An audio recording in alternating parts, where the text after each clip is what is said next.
tapos yung bata din na bunso, yung cook. Tapos parang tulungan kami, tig-isa kami yung bata, pero tulungan kami, ako yung naglalaba, ako yung paplansya, yung linis, ganyan. Kasi nakatutok sa luto at saka sa bata na isa. Pero hindi naman mahirap yung trabaho doon kasi ano naman sila eh, hindi naman sila mahilig kumakain ng ano-ano, yung ano lang. Hindi sila ano ba yung gaya sa iba na adaming lutuin, hindi eh. Kaya hindi naman ano mabigat yung trabaho. Yung sa bata lang talaga. At saka ang tapang ng ano doon, sabon nila yung sa Singapore, yung ang tapang kasi hindi simula kasi sa Manila ay never sila nag-ano guys, naggamit ng washing machine. Ako yung naglalaba kasi tapos mayroong washing machine pero hindi naman ipagamit sa amo namo, hindi ipagamit. Nakaw-nakaw lang ako magamit.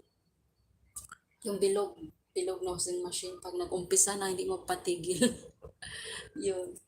Pero pinag-aralan ko talaga yung madali bitaw, di ba may ano yan, madali. Yun, pinag-aralan ko. Pero mahirap kasi pagalitan ka kung ano, maabtan ka. Kasi nasanay talaga sila pa sa Manila na yung mga damit nila ay hindi talaga ay washing. Yun, doon ako nahirapan kasi sa laba. Kasi ano ba, yung okay lang sa Manila kasi mayroong bahay na malaki yung sampayan. Doon ako nahirapan kasi ang liit lang ng sampayan. Kasi ano, apartment lang eh. Di ba maliliit yung sampayan. Laging puno yung ano, yung sampayan na maliit na espasyo. Yun. Bawal ipa sa araw-araw kasi guys, mayroong limit yung bata na ilan yung masuotin na damit. 15 na t-shirt sa isang araw, oh my gosh. Tapos, hindi ako makarating ng 15 kasi aircon naman maghapon. Paano siya mapawisan? Di ba hindi siya mapawisan? Tapos, pag mahuli ako ng amo ko, kasi check upin yung damit, kung ilang bawas, pagalitan ako, ang ginagawa ko, pinagkukuha ko yung mga malilinis. Pinagkukuha ko yung mga malilinis. Tapos, kunyari, nilaba ako, isampay ko din siya. Ganon yung ginagawa ko. Pero, hindi ko na nilabahan. Kasi, alam niyo yung kamay ko. Ay, grabe, ang pulang-pula ng kamay ko. Kasi, matapang yung sabon nila. Matapang. Kasi, yung sabon nila doon ay, hindi pang hand wash ba? Yung powder, hindi yung pang hand wash, pang washing lang talaga siya. Kaya, nagkandasugat yung mga kamay ko. Grabe. Lahat ng kamay ko talaga ay may sugat dahil sa sabon. Nagbalot na nga ako ng ano eh, ng gloves pag naglalaba ako kasi sa tapang ng sabon. Katagalan, medyo nasanay na rin yung kamay ko, nasanay. Kasi ano pa lang yan eh, sanay-sanay pa. Nalibago lang siya dito kasi ano eh, sorb. Hiyang ako sa sorb kasi na powder. Tapos may perla kami dito, ganyan. Kaya hindi ako na susugat.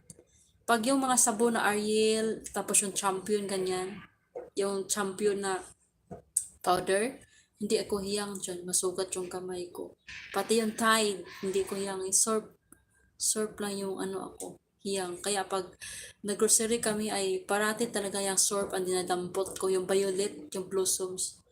Yun yung parati kong dinadampot pag nag-grocery kami kasi doon ako hiyang. Yung mga Ariel, yung mga Tide na dyan, yung powder, hindi ko hiyang dyan. Masamad yung kamay ko. Kaya hindi ko mo dumadampot. Kaya sabi ng amo ko, bakit parating sorb yung kinukuha mo pag namimili tayo? Kasi sabi ko, dito ako hiyang eh. Kasi pag nagkamay ako, hindi ako nagkanda sugat. O diba, gano'n. Kasi pag malibago yung kamay mo sa gamit ibang mga sabon-sabon, iba-iba, masugat. Sugat ka. Kasi malibago siya. At saka matapang. Sino na ba yung pinipili ko? Nagpatuloy lang ako sa ingay ah.